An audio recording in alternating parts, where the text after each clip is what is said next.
This episode is brought to you by Amazon Prime. There's nothing sweeter than baking cookies during the holidays. With Prime, I get all my ingredients delivered right to my door, fast and free, no last-minute store trips needed. And of course, I blast my favorite holiday playlist on Amazon Music.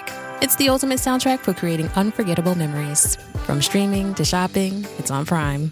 Visit Amazon.com/Prime to get more out of whatever you're into. Welcome back. It is Eric Erickson here. There's no reason for me to give you the phone number, but I do want to ask you to text ARMY to 33777 so I can keep in touch with you as I go around the country and start doing more events in areas. Those of you listening on the live stream, we have an extraordinarily large number of people who have started listening to us online around the country. I'm very flattered.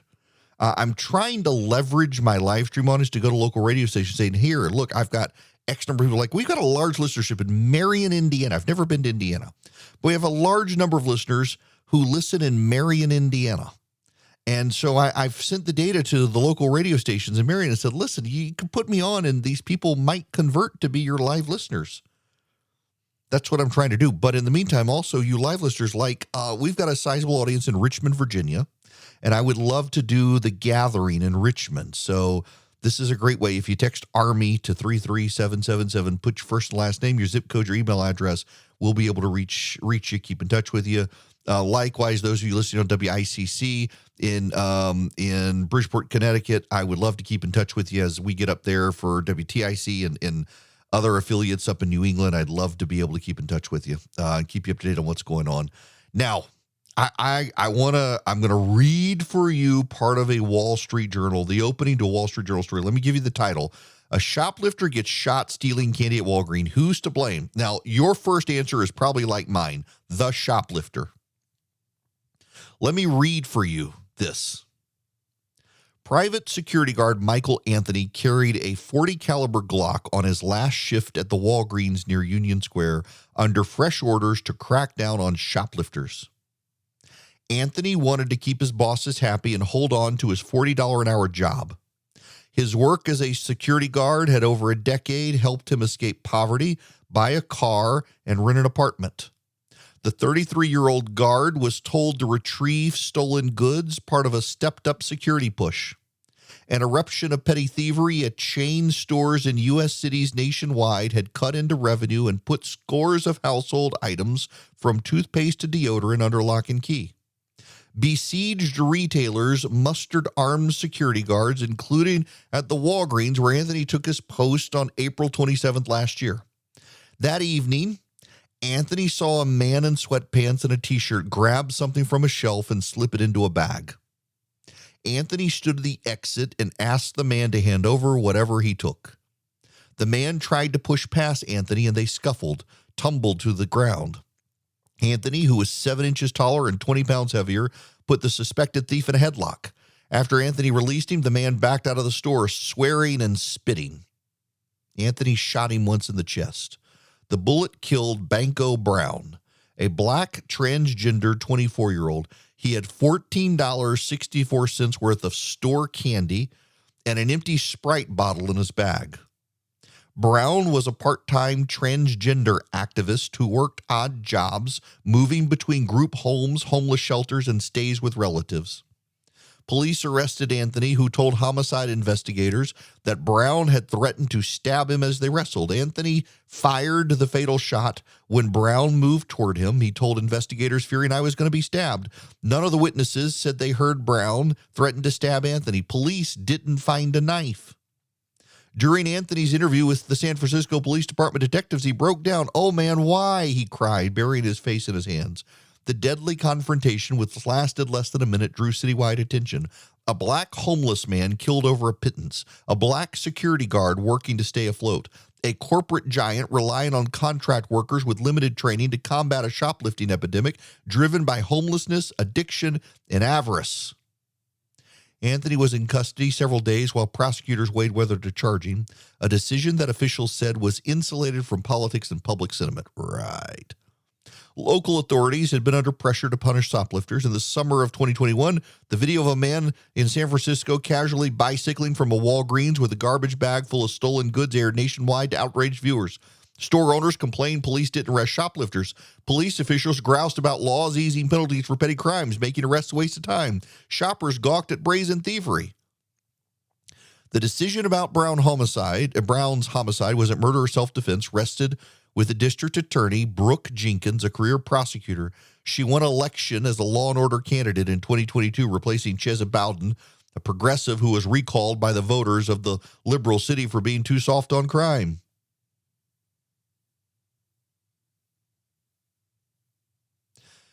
Officials released a store surveillance video that raised doubts about Anthony's account, even among his colleagues. You mopped that person on the ground. There was no gun or knife introduced by the suspect, says Daniel Shirgley, another security guard. I don't understand how he could be in great fear for his life. After Brown's killing, Anthony's employer, Kingdom Group Protective Services, lost its Walgreens contract, laid off its guards. The firm turned to a hands-off policy towards shoplifters and prohibited its guards from carrying firearms. What a mess. What a mess. The problem here is that they got too soft on crime in San Francisco. Thieves had stolen, the security guard Anthony had stolen his car. He struggled to find a home. He was making $40 an hour. And this guy, Banco Brown, this trans activist who was dealing with issues, clearly dealing with issues, was shoplifting. Stores were closing down. It's just remarkable. There's now an effort to increase shoplifting penalties in California. London Breed, the progressive mayor of San Francisco, is backing efforts to be tougher on penalties, on shoplifting. There are transgender activists who want justice for Banco Brown. They don't really care about the security guard. There is an election in San Francisco against the incumbent district attorney, and the guy who's running says he's going to bring a grand jury investigation into Mr. Anthony's case and try to prosecute him for killing the trans activist. He's in limbo. His case has become political, and that's the problem here. None of this should be political. Who's responsible for Banco Brown's death? Banco Brown is responsible for Banco Brown's death. Banco Brown got into a fight with a security guard at a Walgreens that had been pilfered and loitered and stolen from repeatedly, and Banco Brown respected no law and decided she could also steal from the store, and in the process scuffle with the guard and got shot. Banco Brown is responsible for Banco Brown's actions. But this is the perfect storm in San Francisco. Two black people, one is a female who thinks she's a male, suffering from issues. The other is a black man who is putting his life in order with a $40 an hour job as a security guard, and the criminal dies. And in San Francisco, the criminal is the victim. And it's the guy who is trying to do his job who's the bad guy. This is why San Francisco can't have nice things. You know what's remarkable as well? So this law in California, if you shoplift less than $900, it's a misdemeanor. Gavin Brown has denied that's the case, or Gavin Newsom has denied that's the case. It is the case. Remember, Gavin Newsom was at the Target shopping and saw people walking out shoplifting, and he was asking the checkout girl why she wouldn't do anything. She's like, well, the governor won't let us. He's like, what do you mean the governor won't let you? And she's like, well, they're not going to prosecute him because of the governor. And he tried to get the girl fired for telling the truth. London Breed and other mayors in California, Democrat and Republican, are trying to get this law changed because police say, why bother? They arrest these people. They're going to get charged with a misdemeanor. They're going to be back on the street stealing again. As long as they keep it under $900 each time, nothing's going to happen to them. What's notable is that Gavin Newsom and the Assembly Speaker in California's legislature, they're opposed to changing the law. They think the law is just fine.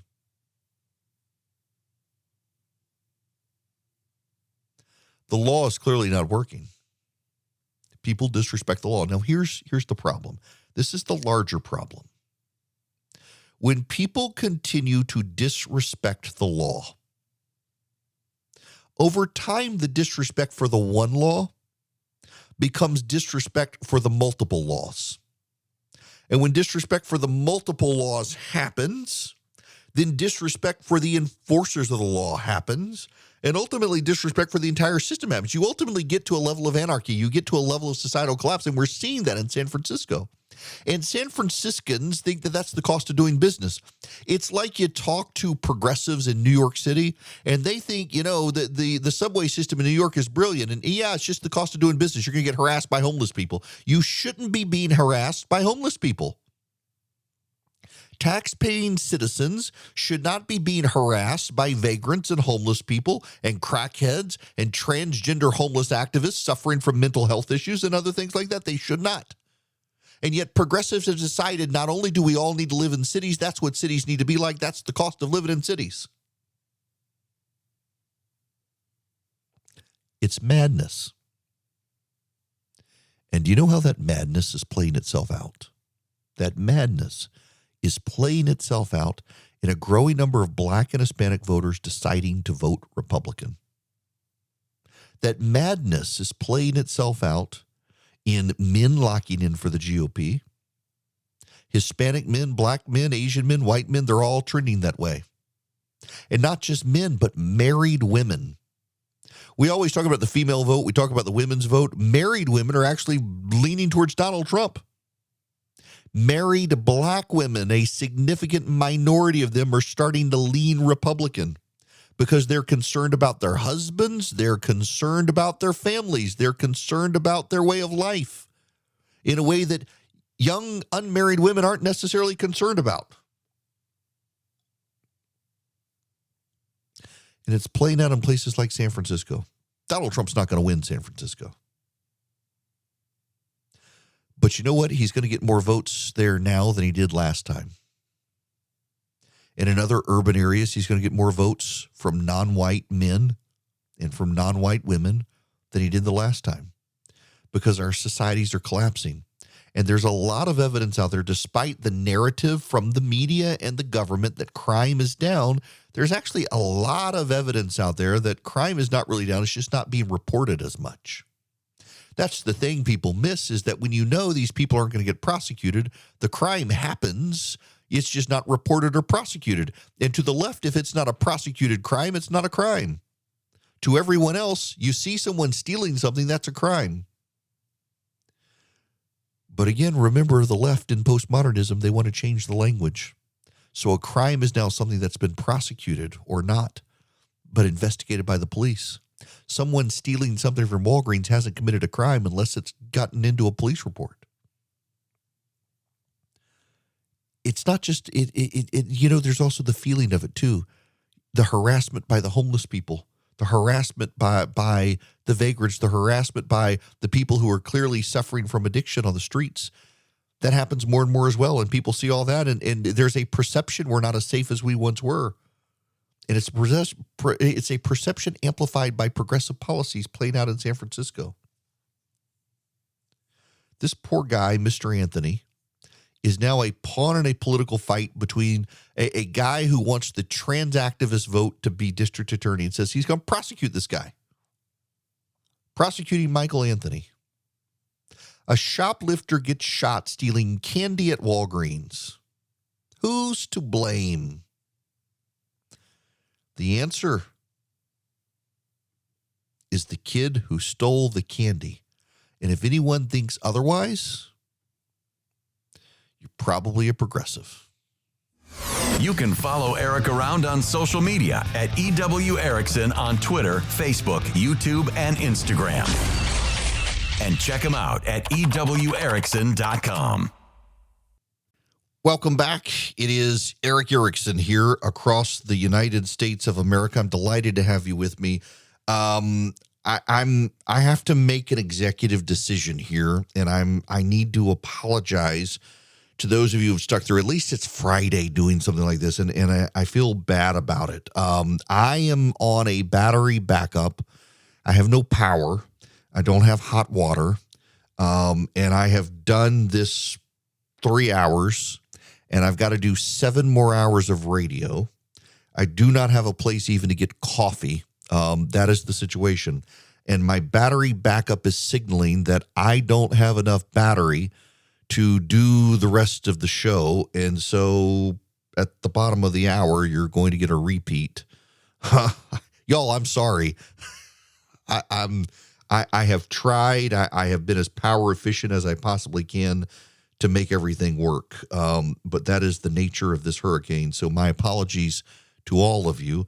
I'm able to do this, and then I can get a little more rest.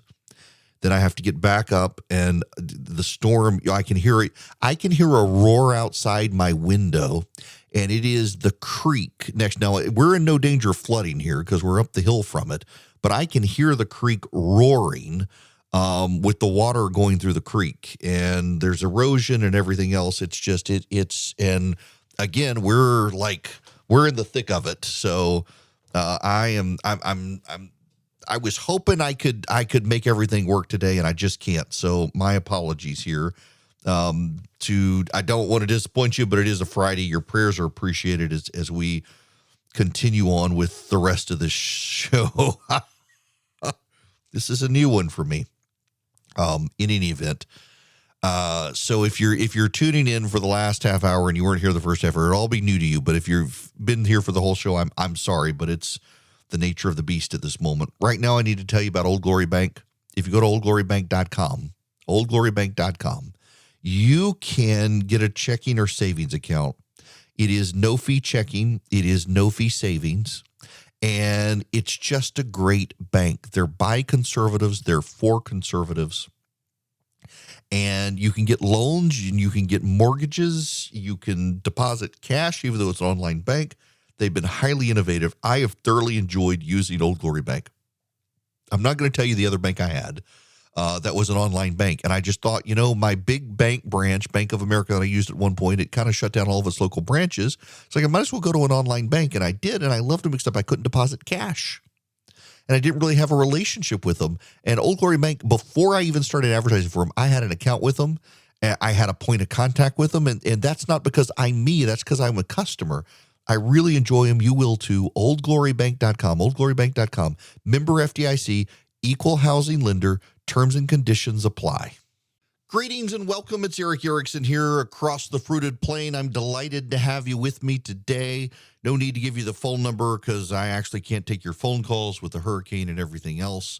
Your prayers are appreciated as this thing is rolling through. My battery is holding out. I'm in the dark recording this for you this morning as the sun comes up and the storm is raging outside. The debris everywhere. It is a mess. It is a mess, and there are lives lost south of me and probably around me. So prayers appreciated. Okay, I'm going to do something here, and I know the bulk of my audience is very smart. And so you'll understand I'm commenting on something, not advocating for something. But occasionally when I bring this issue up, I get irate emails from people who are convinced I'm trying to encourage people not to vote, which is not what I'm doing. I'm trying to explain to you what's going on out there. I'm trying to get you to understand what's going through the minds of other people, trying to get you to at least understand them, even if you disagree with them. To do that, I need to play you an advertisement by Evangelicals for Harris. Again, I'm going to say this one more time. Anyone who emails me to complain is going to identify themselves as a major short bus riding moron. I am not advocating for what you are about to hear, but you need to hear it so that I can then explain this to you. And again, I'm not advocating for people sitting out the election. I'm not advocating for people voting for Kamala Harris. I gave money to Trump. I'm voting for Trump. I do not want her to win. I want him to win. But you at least need to understand the phenomenon. Have I made myself clear? So you're not going to send me hate mail and ask why I'm encouraging people to sit it out. I'm just trying to explain to you what's going on here. This is the latest ad. It is a 1-minute ad. It is from Evangelicals for Kamala Harris. You need to listen to this. But you must realize that in the last days, the times will be full of danger. Men will become utterly self-centered and greedy for money. My whole life I've been greedy. I've grabbed all the money I could get. I'm so greedy. They will be proud and abusive. You've called women you don't like fat pigs, dogs, slobs, and disgusting animals. Uncontrolled and violent. Like to punch him in the face, I'll tell you. They will be treacherous, reckless, and arrogant. I am the chosen one. Loving what gives them pleasure instead of loving God. You know, I'm automatically attracted to beautiful. I just start kissing them. It's like a magnet. Maintain a facade of religion, but their lives deny the truth. Have you ever asked God for forgiveness? That's a tough question. I'm not sure I have. I don't bring God into that picture. I don't. Keep clear of people like that. And then it ends saying Evangelicals for Harris. That is the ad. And let me say again, I'm not endorsing it. I don't condone it. You need to know what's going on. There is this idea among evangelicals that voting is a stewardship issue. We, as believers, as Christians, are called to be stewards of this planet, the stewards of Gondor, if you will. The real king will return. In the meantime, we're to be stewards. We're not to be negligent. We're not to be derelict in our duties. We're to care for the planet, including for its governments as God has created. And stewardship means voting for the best candidate to advance your views, even if that person's flawed. But there are some evangelicals who do believe, there used to be more now, more then than there are now. There are some evangelicals who believe that in stewarding our vote, occasionally it is worth not voting. Because in not voting, what you are doing is you are signaling your disgust with both sides, that you don't think there's a good option. And evangelicals, if they do this in large number, believe that in the stewardship of not voting, what they're doing is they're signaling one of you got to present to us a candidate with better character. And if you don't, we're going to keep not voting. And you know we're a huge demographic group. You could get us on your side, but you got to present us somebody who's not just going to pat us on the head, but actually be an upstanding individuals. Again, feel free to disagree with it. I'm trying to explain to you these people. They exist in a minority of evangelicals, but in a tied race, it's a minority group that matters. And it's one that's far easier for Republicans to pick off than Democrats. What the Evangelicals for Harris ad is doing is essentially telling Christians, don't vote. It's based on Paul's letter to Timothy, second letter to Timothy, chapter 3, verses 1 through 5, which Billy Graham is reading in this clip, and it is Billy Graham. But you must realize that in the last days, the times will be full of danger. Men will become utterly self-centered and greedy for money, full of big words. They will be proud and abusive without any regard for their parents. They will be utterly lacking in gratitude, reverence, and normal human affection. They will be remorseless scandalmongers, uncontrolled and violent and haters of all that is good. They will be treacherous, reckless, and arrogant, loving what gives them pleasure instead of loving God. They will maintain a facade of religion, but their lives deny the truth. Keep clear of people like that. That was Paul writing to Timothy. That's Billy Graham's voice. And obviously this ad is saying, hey, evangelicals, it's not just on the left, it's Donald Trump. Donald Trump's like that too. You should be a good steward and not vote for Trump. The problem here is it ends with the graphic Evangelicals for Harris. And it is a clever, in my mind, ploy by a bunch of pro-abortion activists trying to justify Kamala Harris. And essentially, while it may not say vote for Harris, it's essentially urging your stewardship to elect someone who would be terrible for the church, terrible for Christians, terrible for children, terrible for freedom, terrible for all that evangelicals hold dear.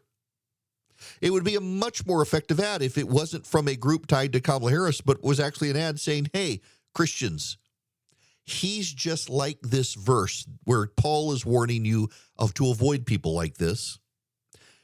The other side is as bad as well. If you want to have a real impact, stay home. Don't vote. They'll know it, and they'll have to change. To get your vote, they'll have to find better people. But that's not what this ad is doing. That would be more effective. But that's not what this ad is doing. This ad is an explicit play to convince people to help Kamala Harris. How do I know that? Because the logo at the end says Evangelicals for Harris. You don't have to say, hey, at the end, vote for Kamala Harris. Don't vote for Donald Trump. You don't have to say that. It's very explicit here. This is a campaign ploy. They are weaponizing Scripture, not to get evangelicals to be good stewards of their vote by refusing to vote. A view, by the way, I don't endorse it, but I get it. I'm sympathetic to it, even if I don't endorse it. They're trying to weaponize Scripture to help a woman who is the antithesis of things evangelicals value, and you need to know the difference. The intent matters here. The intent of something like this is not to be scriptural. It's not to be biblical. The intent is to shame people who are Christians, who are people of faith, and convince them to help get Kamala Harris elected. A woman who, as a United States Senator, did nothing when Barack Obama decided to sue nuns. As Attorney General, regularly harassed faith-based groups to advance a progressive agenda. But these people don't care. They will twist the truth.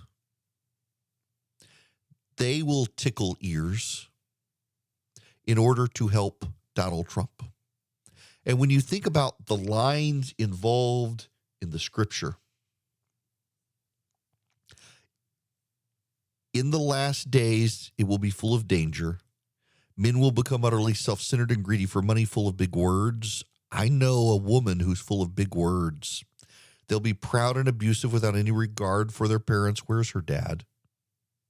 They'll be utterly lacking in gratitude, reverence, and normal human affection. They'll be remorseless, scandal-mongers, uncontrolled and violent, and haters of all that is good. She's gone after churches and Christians. They'll be treacherous, reckless, and arrogant, loving what gives them pleasure instead of loving God.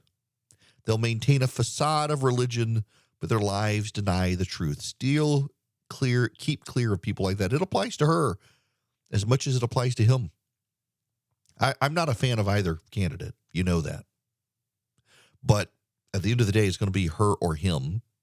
And I would prefer his policies to her policies. This would be a very effective ad for a subset of evangelicals who really dislike both candidates and think they're both bad, if it wasn't a ploy to help Kamala Harris. And that's something that I think the progressives can't understand. That it's not always about them. It's not always about their cause. It's not always about their side. And by making these things about them, they're not actually making a persuasive case. I got to tell you, if it wasn't an Evangelicals for Harris ad, I know people that this ad would persuade to say, you know what, I got to be a good steward, and my vote is to leave the field fallow, and then a great crop will rise because I left it fallow. That's not what's happening here. It's the Harris supporters twisting Scripture. Listen, I was talking to a guy the other day. Y'all would all know him. Not going to say his name. He was infuriated by these Republicans who are coming out for Kamala Harris and supposed conservatives coming out for Kamala Harris. He's saying, listen, I understand you hate Donald Trump. And I understand you don't want to vote for him. And I kind of get it. Even if I disagree with you, I kind of get it. But to say that I dislike Donald Trump, so I'm going to vote for a woman who wants to end the filibuster for abortion rights, and I'm going to vote for a woman who thinks that you can kill a child until the moment is completely out of the womb, and I'm going to vote for a woman who is a radical progressive who hates everything my values stand for just because I hate Donald Trump. It infuriates me that any of these people would stand up and pretend to have some sort of moral clarity and say, I hate this man's character, therefore I've got to vote for this woman whose character is also terrible. That's kind of where I am. The other thing is these people have written themselves out of the future of the conservative movement. There will come a time when Donald Trump is not part of the movement. He will be dead. He'll be retired. He'll be somewhere, but he won't be part of the movement. There will be a fight to be had about the future of the Republican Party and the conservative movement. And these people who have decided they got to endorse and support Kamala Harris, they will have no place at the table. And they shouldn't. If their values are such that they're going to vote for the antithesis of conservatism in order to save conservatism, their judgment is too in question to have them be part of it. It's just like these evangelicals for Harris, many of whom, they're not even conservative evangelicals. They despise evangelicalism. They're just using the name. They're progressive theologically. They're not part of the evangelical movement, and they're trying to trick evangelicals into helping Kamala Harris. And I personally believe that the evangelicals will be too smart to fall for it. Now I need to tell you about Hillsdale College because I have a great relationship with them, and I hope you will as well. Go to ericforhillsdale.com today, ericforhillsdale.com. If you do, you'll be able to get their podcast network for free. You'll be able to get Imprimus for free. You'll be able to get Dr. Larry Arnn's lectures on the Constitution for free. Victor Davis Hanson's lectures on citizenship for free. You'll be able to get so much from them for free because it's been their mission since the 1800s to educate Americans. It's not indoctrination. It's quality stuff. Their podcasts are amazing. And again, free on your favorite podcast app. All you have to do is go to ericforhillsdale.com today. You'll begin to build a relationship with Hillsdale College. It'll be meaningful. It'll last. You can get all the stuff that you need to find out how to get Imprimus, everything else, just by going to Eric, E-R-I-C-K, ericforhillsdale.com. Go to ericforhillsdale.com today. Sign up for Imprimus. You can even take some great courses free of charge from Hillsdale College. Education for your mind at ericforhillsdale.com. When the world seems crazy, he'll keep you sane. It's the Eric Erickson Show.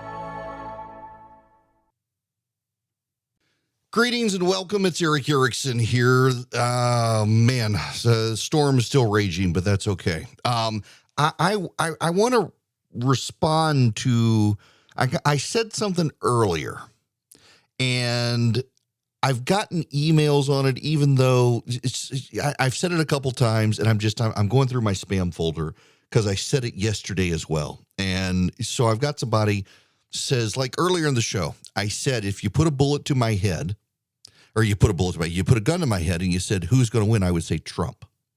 And I said something very similar yesterday. And so I have an email from someone who is asking, can you really explain your thinking on this? Because it feels like it's the momentum has shifted to Harris. Okay, first of all, I don't feel like the momentum has shifted to Harris. Here's what I think, and it goes back to the Gallup data. Since 1948, the candidate for president who has checked the boxes on the most of the issues that voters care about is the candidate who wins. Kamala Harris is the incumbent candidate. Whether she wants to consider herself that or not, she is, because she's in the Biden-Harris administration. She, in so doing, is responsible for the Biden-Harris administration. And in so doing, she owns the policies of the Biden-Harris administration. Donald Trump gets majority support on the economy, on the border, on a separate issue tied to it, on immigration. They're treated differently there. On crime, and even on foreign policy and geostability, Donald Trump wins. So yeah, on likability issues, Kamala Harris wins. But voters, when they go vote, they want people who want to improve their future. And they don't believe that she's going to improve their future more than Donald Trump. So I continue to think that in a tied race, yes, Donald Trump's got problems. People don't like him, and that aggravates his supporters when I say it, because they're in a bubble generally where everyone they know loves him, where the people who don't, they're not going to say anything because they know they don't want to get in a fight with you about it. But the reality is that they don't want, that they don't like Donald Trump, but they like his policies. And that's, for Trump supporters, something you've got to understand. There's no reason to attack people who don't like him, who want his policies, because they're going to vote for him. They're going to vote for him. And that's why I think he's going to win. Because as much as there are people out there who don't like him, those same people actually like his policies. And they think they're going to benefit from his policies. And they think in benefiting from his policies, their lives are going to improve more than if Kamala Harris is there. So in a tied race, yes, I think it's Donald Trump's race to lose still. I still think he's probably ahead. And also, you got to remember that Donald Trump tends to overperform from his polling, because there are a lot of people who will go vote for him who they're not getting polled. They're not participating with pollsters. He tends to overperform his polling. So when you couple those things with the trajectory of the race, the issues of the race, and things like that, yes, I also will say as a caveat, as a carve out and caveat, ground game matters greatly. And he doesn't have a good ground game. There's some guy on Twitter, I don't pay attention to him, but he harasses me on occasion. Oh, here's another story about the Trump ground game.